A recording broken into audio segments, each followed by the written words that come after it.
Police station Abids के हुदूद में lockdown के दौरान गाड़ियों की चेकिंग की गई। इस मौके पर एसीपी एबिट्स के वेंकट रेड्डी की ज़ेर क़यादत एसएचओ, एसआईज और दीगर अमले ने चेकिंग में हिस्सा लिया। इस मौके पर एसीपी एबिट्स के वेंकट रेड्डी ने मीडिया से बात करते हुए तफसीलात से वाकिफ करवाया।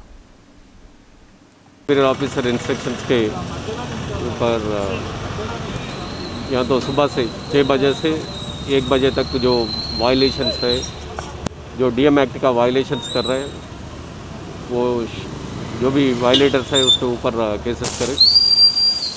इम्प्रॉपर वेयरिंग ऑफ मास्क, और जो भी मास्क यूज़ नहीं करा जो भी है, वो जो स्पिटिंग है, वो स्मोकिंग जो भी है, उसके ऊपर केसेस डालें।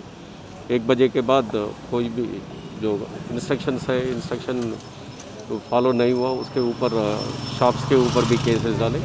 अभी जो भी वायलेटर्स, जो भी व्हीकल्स जा रहा है, परमिटेड और नॉन परमिटेड, हर एक गाड़ी को चेक करें। 2 व्हीलर, 3 व्हीलर, 4 व्हीलर, जो भी गाड़ियाँ आ रहा है, ये चेक पोस्ट से पार प्रोसीड हो रहा है, वो पूरा व्हीकल को चेक कर रहे हैं। जिसके पास पेपर कागज़ सही पेपर नहीं बताए, वो लोगों के डीएम एक्ट के से केसेस बुक कर रहे हैं।